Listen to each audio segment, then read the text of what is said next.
You're listening to the Corbett Report.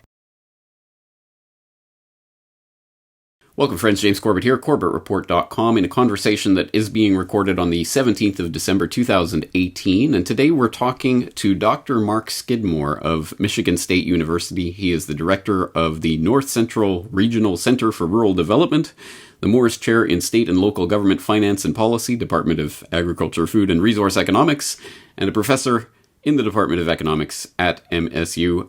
Dr. Skidmore, thank you for joining us on the program today. Thanks, James. I'm really glad to have an opportunity to talk with you. Excellent. Well, we're talking today about a subject that will be familiar to any of my long-term viewers and listeners, because I've talked about it several times, but it's something that we keep coming back to because it is an incredibly, unbelievably important subject that bafflingly receives zero attention in the mainstream press, or perhaps not so bafflingly when you look at the implications of what this could mean. I'm talking about the question of the quote-unquote missing trillions, the trillions of dollars of unaccounted entries in the books of the Pentagon that we know about through a series of reports from the Office of Inspector General. And this, as I say, this is a story that we've talked about over and over because it keeps getting more and more incredible and amazing. Perhaps the most familiar example of the revelation of this knowledge for my audience will be the September 10th, 2001 press conference in which Defense Secretary at that time, Donald Rumsfeld, announced the new war on bureaucracy, in which they were going to be fighting the accounting systems that, for some reason, couldn't track $2.1 trillion in transactions on the Pentagon's books. But, of course, as my listeners will know, that number ballooned into 8.5 trillion at some point, and now we're facing the number $21 trillion. It just keeps getting more and more incredible, insane. And again, the complete lack of interest of the mainstream media would be baffling if we were to expect that this was an issue that they wanted to cover. At any rate, this is an issue which you have taken up, and I did mention this recently on the program when we were talking about the Pentagon's failed audit. For the first time in the 22 years that the Pentagon has been legally required to audit its books, it actually attempted to do so this year and failed, unsurprisingly. But when we were covering that story, we did direct people specifically to missingmoney.solari.com, where you and Catherine Austin Fitts have been producing reports and updates on this missing trillions and what all of this means. So, Dr. Skidmore, it's great to have you on the program to talk about this and get into some of the details of this baffling, complex, crazy, almost unimaginable subject. And the first thing that I want to ask you today is, how did you, as a professor at MSU, how did you get involved in this? How did this pique your interest? How did it come on your radar? Yeah, I had been listening to an interview with Catherine Austin Fitts, and she's the person I'm collaborating with on this project.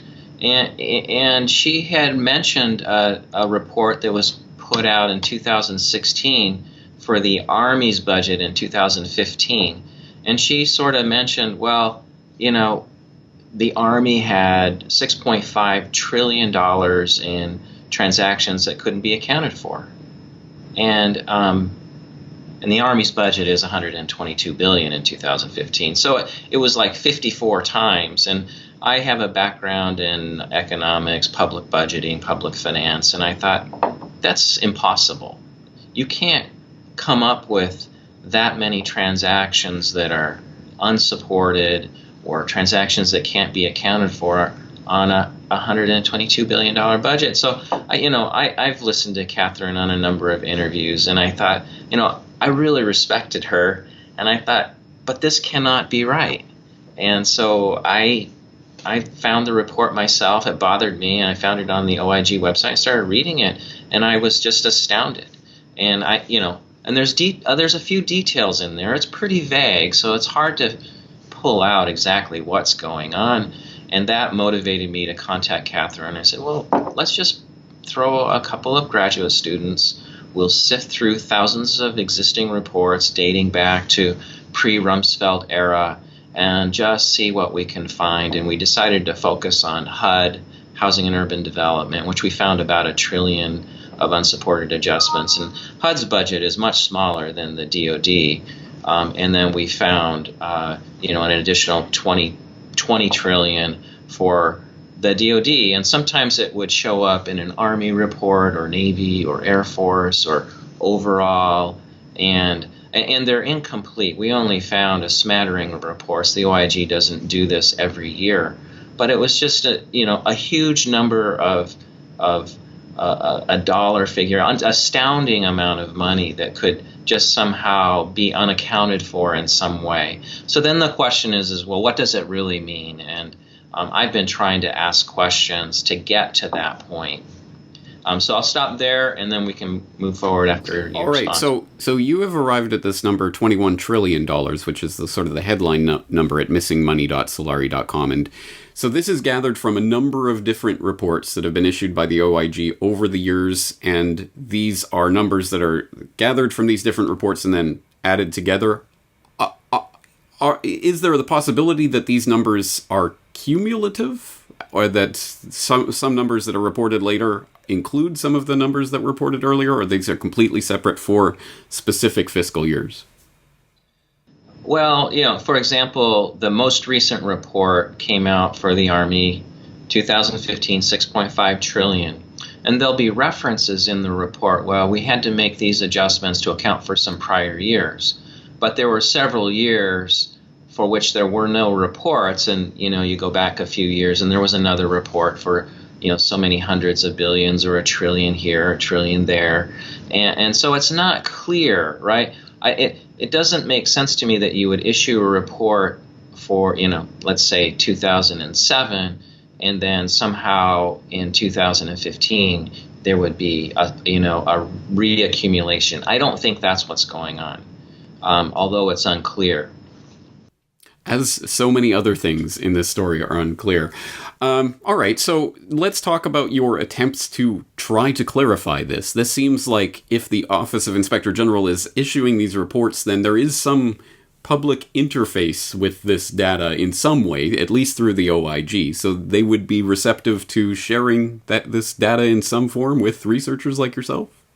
Well, initially, I had been interacting with somebody at the Office of the Inspector General. At one point, I had a phone call with 2 or 3 people, and I just was trying to get a handle on some specific questions in the report. But the people that I talked with couldn't provide answers to those. And at some point, I was referred to a communications person at the OIG who, of course, didn't know anything, specific with regard to these reports. And then at one point, all of the URLs were disabled for the OIG. And then at some point, I had done an interview on Michigan radio regarding this question. Actually, I've now done a couple of interviews, which I think are really useful. But they just stopped responding. At one point, they responded to the producer of Michigan radio and said, yeah, we'd be happy to provide more information. And I'll give you 3 examples, because you could read these reports and you could ask a number of different questions for different years. So I just picked the latest one, the largest one, 6.5 trillion, and I said, here are some examples that I don't see how you could possibly get to. And one of them was what looked to be like an $800 billion transfer from Treasury. And I'm thinking, well, 122 billion. I know how Treasury relates to the different agencies within government, whether it's a state government or national government. In a given year, the Treasury would transfer funds over to the Army in the amount that was authorized by the governing body, which would be 122 billion. Why would you need to have a transaction of 800 billion to make an adjustment, right? And they wouldn't provide any kind of specific answer to that question. Dave Lindorf, the author of this recent report by The Nation, actually went to Treasury and said, what's going on? And Treasury just didn't respond. So that's one example, right? So we don't have an answer. Another one was there's a $900 billion adjustment for accounts payable. And so one of my questions is well, how could you get accounts payable of 900 billion in transactions that we don't know about? What were those for? And again, no response. And some people have said, well, it can be internal, right? From one part of the Army to another, and so these adjustments. But why would they be unsupported? And I'll give you another example regarding that in just a moment that Norquist provided. And here's the one that I sort of narrowed down. At one point, I said, forget about my other questions. Here's a question that I think you could respond to easily in a day's time. In the report, there were 170 adjustments that tally to $2.1 trillion. So that's a huge number, right? A trillion is 1,000 billion.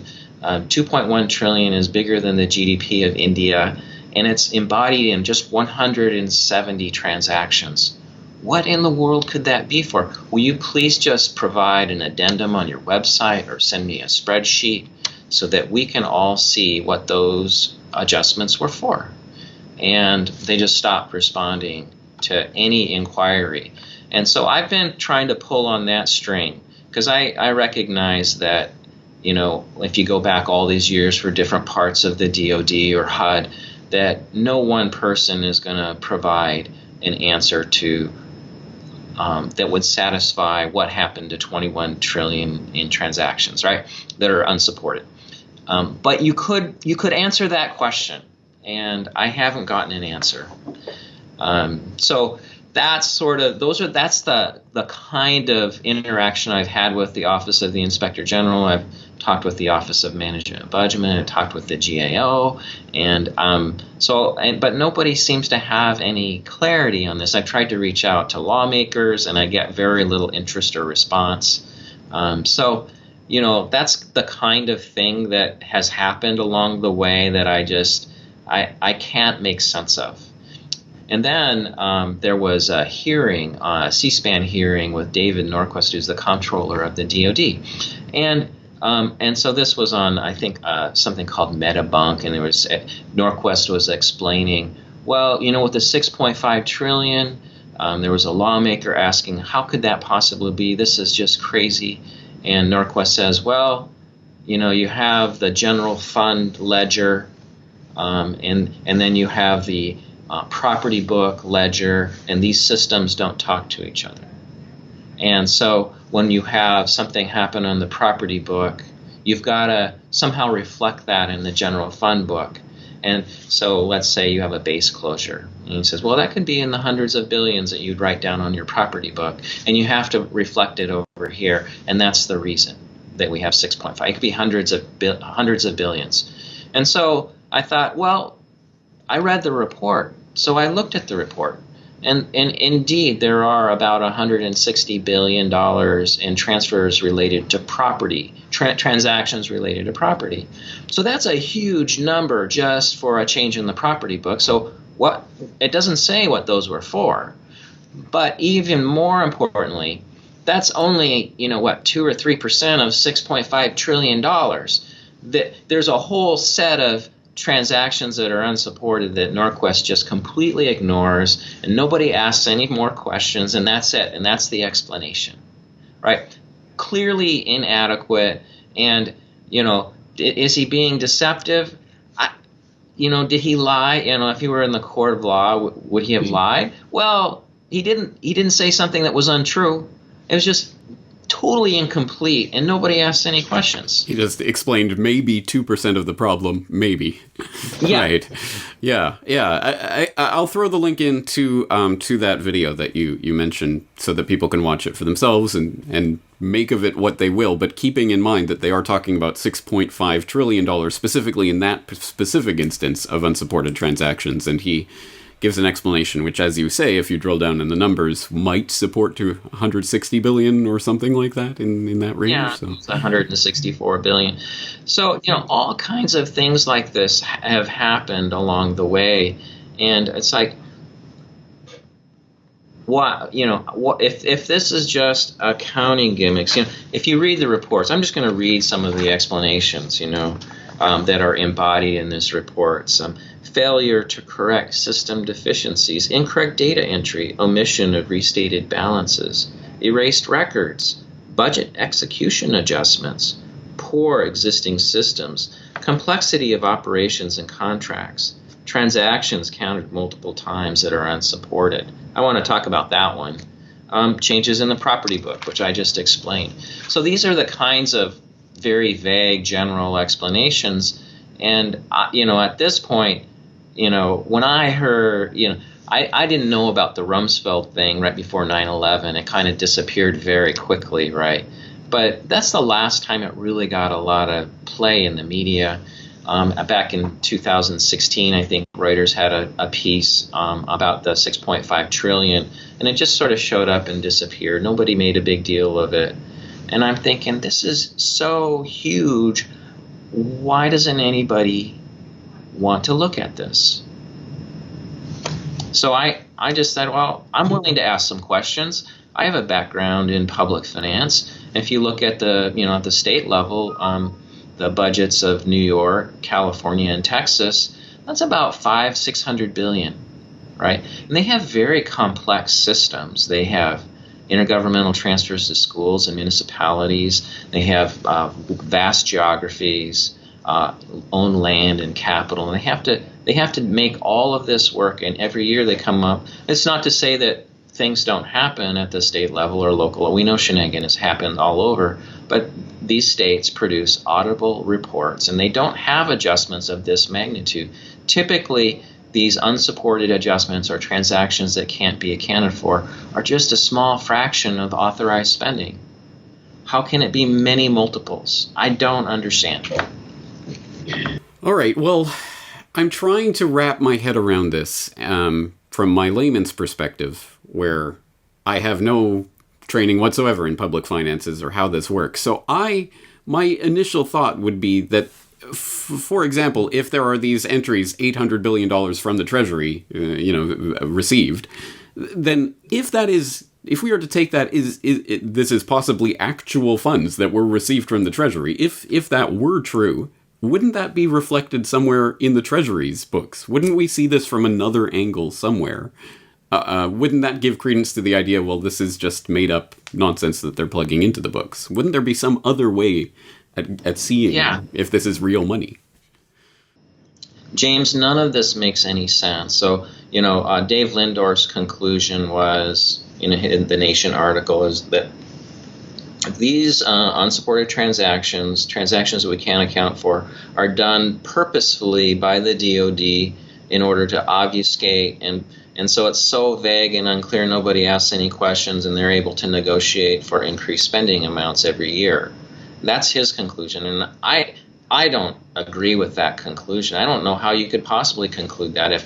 If Treasury doesn't respond to a question about, well, was this an actual transfer, then Treasury, how do you know that that wasn't a real transaction that occurred, that money actually flowed in some way?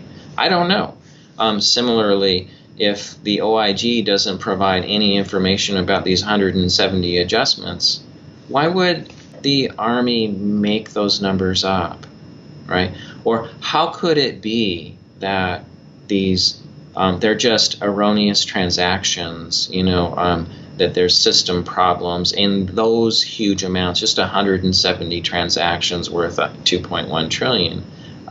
So the DoD's explanations of, well, we have inadequate systems and we're basically incompetent, we can't fix it over 2 decades, does not make sense to me. But it doesn't make sense to me that, well, they do this on purpose to obfuscate so that they can somehow negotiate for more funding. To me, that would work in the opposite direction. If I were a lawmaker, I would say, get your books fixed and then we'll talk about what you need. But that never seems to happen. And so then the other alternative is the one that Catherine, based on her experience in HUD, has emphasized, is like, this could really be trillions of dollars flowing in and out for who knows what purpose. And so in the case of money flowing in, we have this example of $800 billion that appears to be a transfer from Treasury. So then you have to come back and say, well, what's happening within Treasury? And say, well, if you assume that the Treasury is operating in full transparency, then that's impossible. It can't work, right?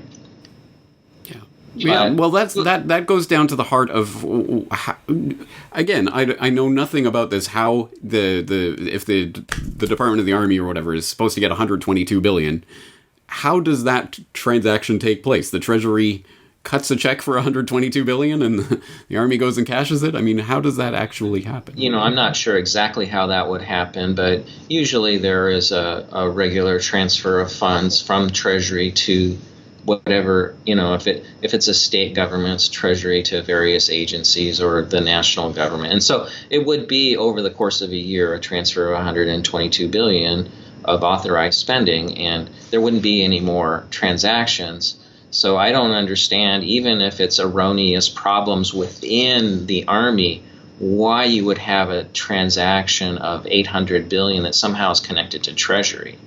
And so then you have to come back, and that's where, I don't think anybody wants to look. So what if Treasury has two sets of books, right? And I don't know that. I can't know that, right? But we do know, and this is one thing that I really think is important for us all to understand. As the DoD was going through its audit this year, the Federal Accounting Standards Advisory Board made this announcement that, we have this problem. If we actually report on expenditures, there might be some issues of national security which would emerge.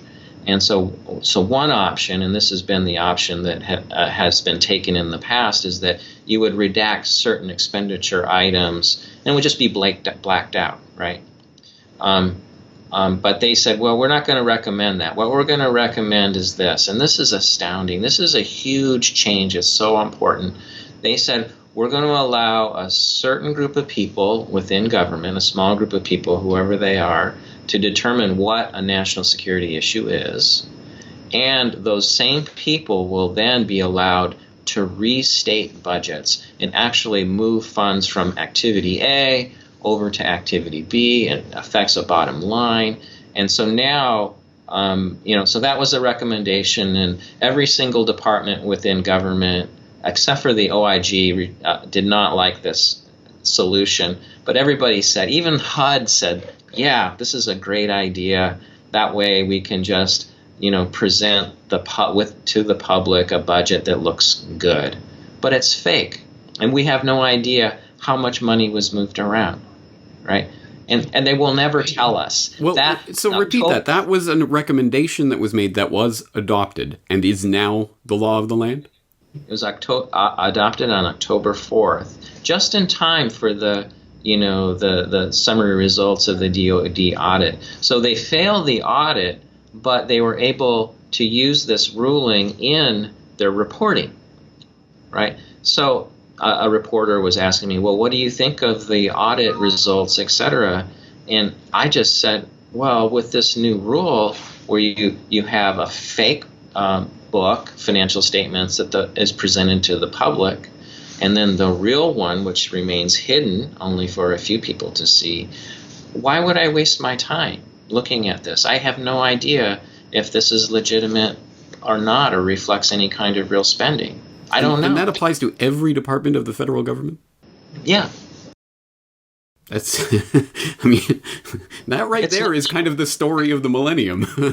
But apparently zero interest from anyone. That's astounding. They are now openly admitting that there are now, fake books. You can't rely on any of this information. Yeah. But we'll continue to pretend that it's legitimate. Exactly, right? Yeah. So I think we have to do everything we can to try to reverse this, but I don't see anybody standing up and saying, you know what, this is wrong, right? It's insanity. This is utter insanity at every level. That the public that this isn't the number one story for the American public at this point. It's unfathomable. So coming back to Treasury, right? So maybe they had two sets of books all along. I don't know, right? So we've just formalized with this new ruling and the acceptance of this two sets of books story. It was so non-transparent before, but at least the law was in the favor of citizens and taxpayers. And now we don't have any recourse. We can just point to this. Well, this ruling says we can restate things if it's a national security issue. And then, well, what defines a national security issue? And who gets to define it? Yeah. And it's not clear to me who gets to define it. So this is a huge issue. And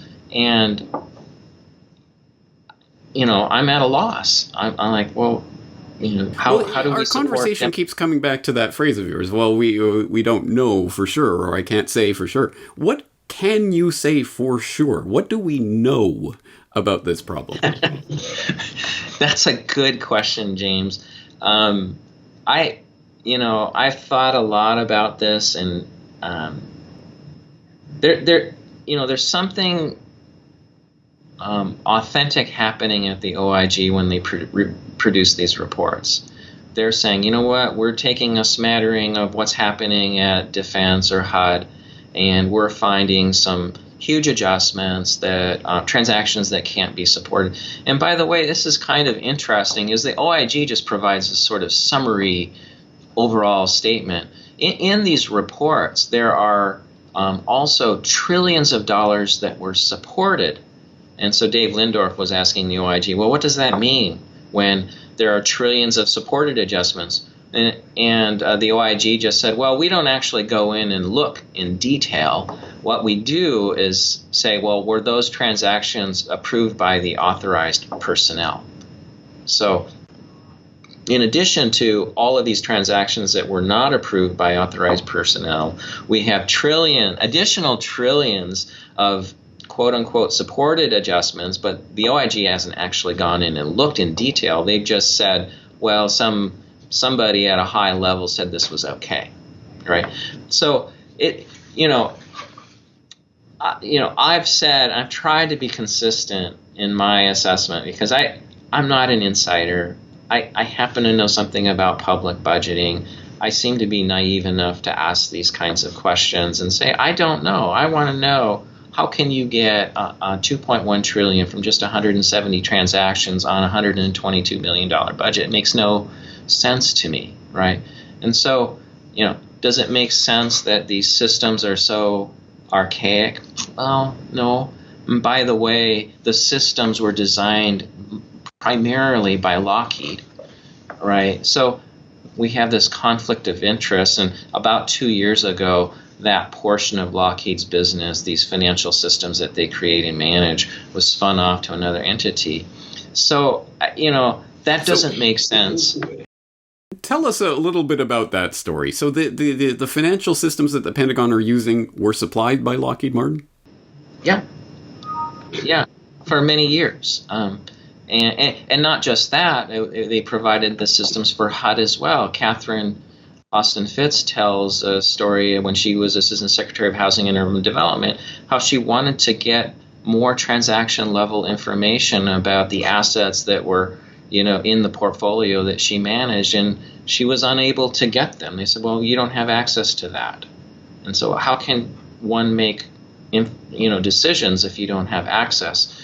So that's a complex issue. And so that was spun off a couple of years ago to a separate company.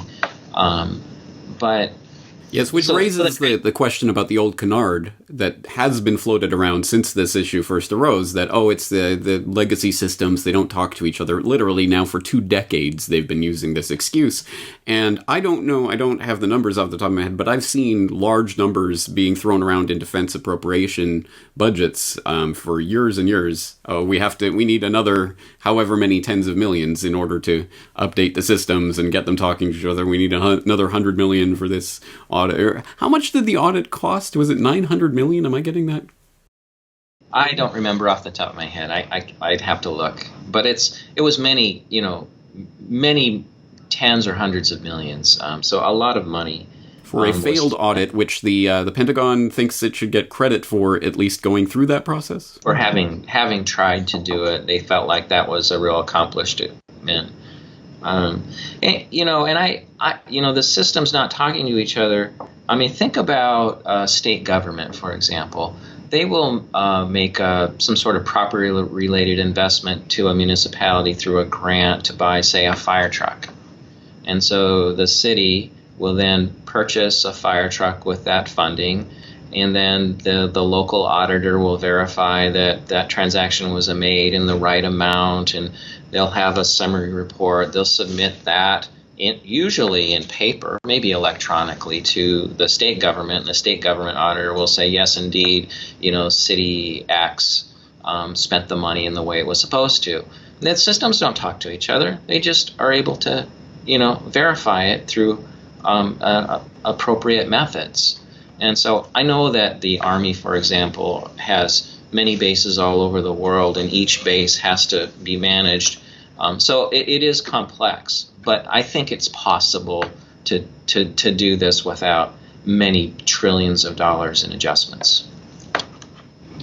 I know, again, we can't say for certain, but it seems fairly likely at this point. I think we can say with great certainty that the Pentagon is obviously not interested in solving this problem for whatever reason. I mean, well, and I would go further.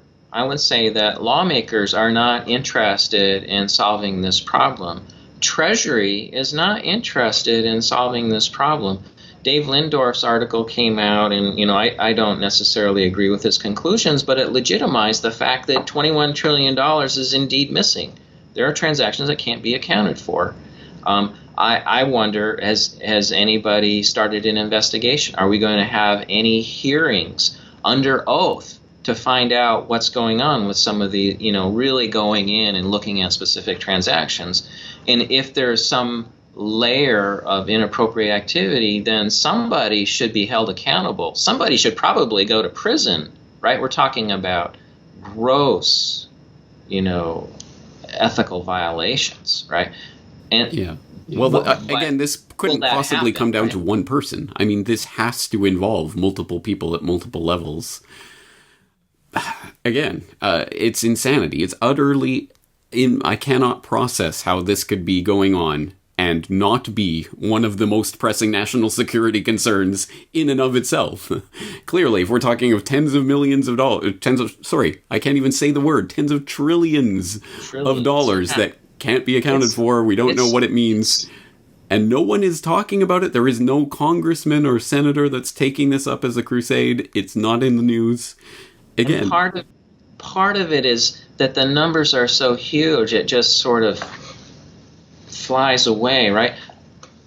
A trillion is 1,000 billion. A billion is 1,000 million. So we're talking about such huge numbers, it's just hard to imagine. I was thinking today about that number 2.1 trillion, which was announced on September 10th, 2001. It had been floating around for several months at that point, but I remember thinking of that number and thinking, 2 trillion. And realizing I myself in my own head was rounding that off to the nearest trillion. I was rounding off $100 billion just because, the 2.1, 2 trillion, it's the same thing. No, I was rounding off $100 billion, which is 1/6 of the budget of the Pentagon in its entirety. I mean, again, we can't wrap our heads around these numbers. It's just utterly unfathomable. I think, coming back to your question, what can we know? And I think one thing we can know is that the government is hiding, right? So this is coming out, but my goodness, no real underlying data has been released. Nobody is saying, yeah, please have a look at these transactions. They're hiding. How you... if you flip a coin, it's a 50% chance it'll be heads or tails. If you flip 2 coins, it's a 25% chance that you'll get 2 heads in a row. And if you flip 3 coins, what are the odds that you'll get 3 heads in a row? And of course, that's 12.5%. Well, so I have about 10 things that favor non-transparency, that have happened along the way. So now we're talking about, well, what's the likelihood? I don't know what these probabilities are, but what's the let's just give them the benefit of the doubt. Well, 50%, well, they just redacted the report because that was the right, wise thing to do. They maybe they were just revising their website, and that's why they pulled all those reports off, and then eventually they put them back. Maybe that really was that. Right? Let's just give them a 50% chance that they were actually trying to hide something. right? So if you just assigned all of those 10 things that have happened, full redaction of the reports, the government, at this particular time, changing the reporting rules in the favor of non-transparency. At one point, Dave Lindorf gave an interview on NPR, and whether this was, I don't know that for whatever reason that it emerged, but he mischaracterized me and said, well, Mark just thinks that these are just plugs. And that's not true. I don't know, right? And I can't get more information. So all these things happen in the favor of sort of characterizing this as just, big comedy of errors. And what's the probability of those 10 things happening? And it's so small. It's like 0.09. I did the calculation. 0.097% chance. You're such an economist. All of these things could happen in the direction of non-transparency, and it's like, well, what's the likelihood of that? And so it appears to me that we can confidently say our government, it's not just DOD, our government is hiding lots of stuff, and and why are they hiding? Is it because it's just all fake numbers? That's one conclusion you could make. Are they hiding because they're just incompetent?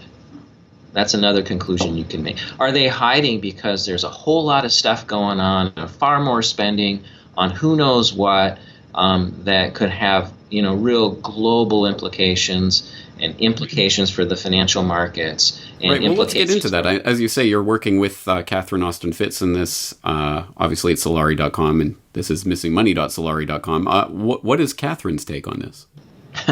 Well, Catherine's take is that there are literally, she uses the 21 trillion to sort of, as a place marker, but she'll say we don't really know. There are, these reports suggest there are trillions of flowing in and trillions flowing out, but what we have calculated is just a smattering of the total. We can't know from just these reports, but she will say, based on my experience in HUD and what happened. And her feeling is that, she saw the housing bubble, coming in part because of the shenanigans that she was aware of that was happening at HUD. So her feeling is that, no, it's not just fake numbers or plugs, and it's not just incompetence, because she helped design the financial statements for HUD. And she says there's no way that we should find hundreds of billions of dollars in unsupported adjustments at HUD, and yet we do. So she has that expertise there. So her feeling is there's something really wrong. There's some spending is flowing in and out that to who knows what purpose, and so that's her feeling. I haven't had that internal experience. I'm a professor, so I'm bound by what I can know from, the resources I have at my own disposal. And so that's what I try to stick with. But I will say, as a human being and a citizen of the United States, I'm disgusted. It just makes me sick to my stomach to think that our lawmakers will allow this to continue. And who knows, right? It makes me sick to my stomach. Well, that's the natural reaction to this. I would say if that isn't your reaction to this story and you are an American, then you don't understand this story. Again, maybe there's some explanation for this and they'll open up the books fully someday and, I understand. I couldn't imagine what that explanation is. But until that happens, anyone who is not sick to their stomach by this story doesn't understand the story. So I guess that does raise the specter of the question that, again, as an economist, as a professor, you can't possibly answer, but I will ask you as a human being, what is the next step for this? It clearly is not going to be through this audit process, which, as you say, now is completely openly fake books that we can't rely on. And it's not through Congress, which clearly no one is pressing this issue. No one is pressing through this. What options are on the table for the American public moving forward with this? That's a good question. I think, what I've tried to do is just shine some light and add a layer of transparency. And what it suggests is that we really don't have a democratic institution supporting, what's going on. But I think that if enough smart people are not smart, but enough people who are in positions of authority become aware of this, we can make a difference, right? If for example, pension fund managers recognize, wow, there's something really wrong, until we get some clarity, we're not going to buy any more government bonds. This is too uncertain for us. It's not a wise investment unless we have some clarity about what's going on. So if you get enough people in those kinds of positions of authority to say, you know what, we're changing our behavior and we're going to get this straightened out, then then you end up really pinching things, right? So I don't know if that will actually happen, but I think that's where it needs to go. People who manage billions or trillions of dollars in funds need to say, we need to really have an understanding of this. And until we do, we're not buying government bonds. I think clearly you're right that there has to be some critical mass of understanding of this issue. And I think that brings us back to the fundamental question of the press and the press's role in bringing this issue to the public. Can we imagine a universe where instead of Stormy Daniels or whatever the outrage of the day was not being covered 24/7, it was this type of information that was being covered 24/7, it would be an issue. Everyone would be talking about it. There would be investigations. They'd do something at any rate, and something would happen as a result of that. But that is clearly not happening. So what contact have you had with the media over this? Have you found media interest in this? You mentioned, for example, Dave Lindorf, who you worked with on his story for The Nation, who is now contradicting you and mischaracterizing you. There's clearly some problems here. I like Dave, and I don't know that he purposefully mischaracterized me, but that's how it came across. And so I sent a note to NPR and I said, I just want some clarity. So I added, I said, can you please post this statement? And they did. So they did do that, a little too late, but at least it's there on record. I've had some people contact me, reporters, and so we'll see what they say. I don't know. I know Dave Lindorf has been doing a number of interviews. The Nation article just came out in print. But it's not really hitting. The only reason it made the New York Times and the Washington Post was because what is her name? Ortiz, the new incoming congresswoman, had tweeted out about the $21 trillion and how that could be used to support social programs. And so then there was this big question about fact checking. And the good news is that they fact check the $21 trillion in transactions that couldn't be accounted for, but then said, well, it's not real spending, right? And my take on it is, well, she could actually be right. I don't know. We should be looking. And so at this point, the thing that bothers me so much is, everybody says, well, take our word for it, whether you're a GAO person or whomever.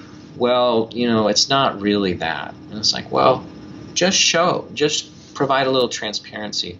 Give us some information about the underlying transaction so that we can assess. Because my trust level is at 0. You need to earn it back, right? Show us what it is. Have a hearing where people testify under oath. Let's have a layer of confidence and restore trust. And if there is something wrong, then it will come out, right? Right now, we just have to take people's word for it. And I think you and I can easily come up with numerous examples where our government officials openly lied, and it's verifiable that they lied for various purposes. It's like, well, okay, sometimes people misstate things, but in this case, we need actual verifiable evidence. It's so huge and so anomalous and so strange. None of it makes any sense whatsoever. Okay, so in an attempt to summarize what we can state about this issue, we know that there are at least $21 trillion in unsupported transactions on the Pentagon's books, but presumably X number of trillion more, because, again, this is just what we're getting from little crumbs from these OIG reports that are issued in certain years but not others. So presumably, who knows how many more trillions. We know that there are, in fact, many more trillions of dollars in supported adjustments that are only supported because we're taking the word for it, that someone high up signed off on it, so that's good enough. So, again, we have no idea how much bigger this problem is, but presumably much larger. And these very well could be real transactions of real money flowing in and out, real trillions. Again, we have no way to say that it isn't. So, in this case, we are really talking about something fundamental to the United States as an entity, and the way that it functions, and its revenue, and its resources. Yeah, it's existential, right? It's existential, exactly. It's the whole thing is absurd, right?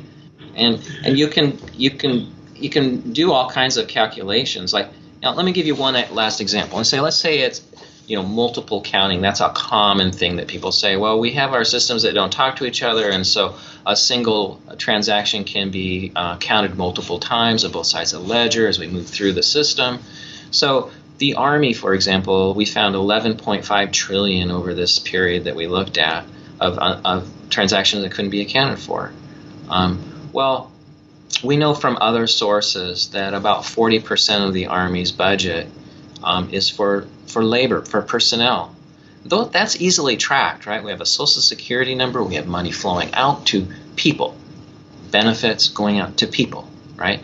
That's not likely to generate multiple transactions. So let's take that 40% out, and let's look at the remaining 60% of the budget. And if you sort of go back over the same period and calculate the total amount of spending for non-personnel, and then take the 11.5 trillion and divide by that, every dollar would have been counted, have to have been counted 9 to 10 times.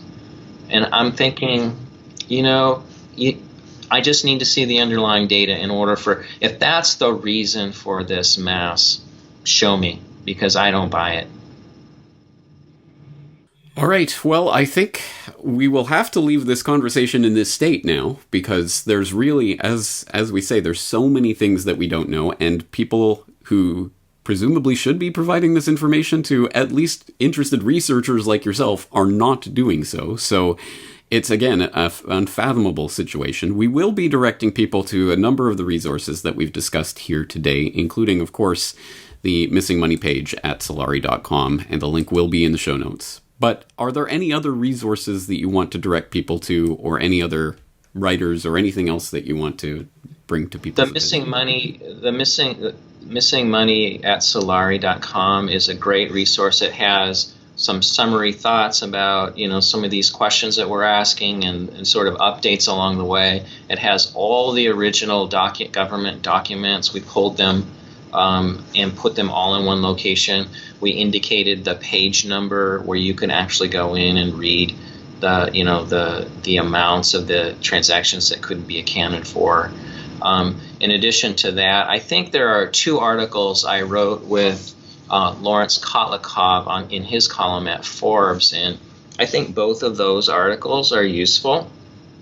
It sort of goes through some of these scenarios and asks some pointed questions, and so that's useful as well, I think. In the Nation article has a lot of useful information, even though I don't necessarily agree with Lindor's conclusions about the nature of or the reason for the adjustments. Okay, well, as I say, we're going to leave this conversation here today, but if there are further developments or further reports, I hope you'll be back on in the future to discuss them, because, again, I can't think of a topic that would be much more important, as you say, existential topic for the United States generally. So, Dr. Skidmore, thank you very much for your time and for talking to us today. And if you have a personal website that you'd like to direct people to, please do so. Well, you can find me at Michigan State University. I have a standard website, so you can learn more about my background in research there. Right. But if you want the missing money, go to CatherineAustinPhippsSolari.com website. Okay. Well, as I say, all the links will be in the show notes. Dr. Skidmore, thank you very much for your time today. Thank you. The Corbett Report is brought to you by you. Your support makes the Corbett Report possible. Sign up for the subscriber newsletter or purchase a DVD at corbettreport.com/support.